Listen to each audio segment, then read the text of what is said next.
Kag yari naman ang mga pabalo namon sa inyo nga pampa good vibes sini nga weekend.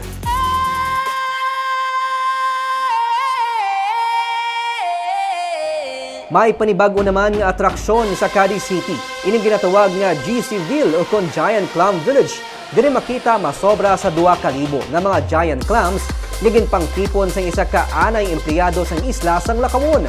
Pwede ka nga makasakay sa glass boat pakadto diri para enjoy ang ride kag ang view sa idalom sang kadagatan.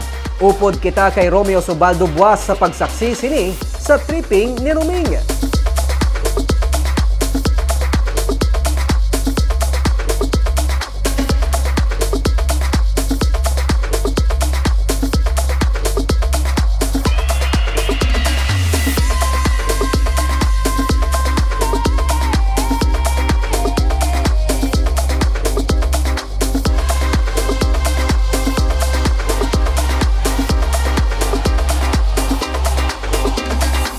Kag isa ka person with disability responsable sa pagtatap sa masobra 50 ka mga layaw nga ido kag kuring sa shelter.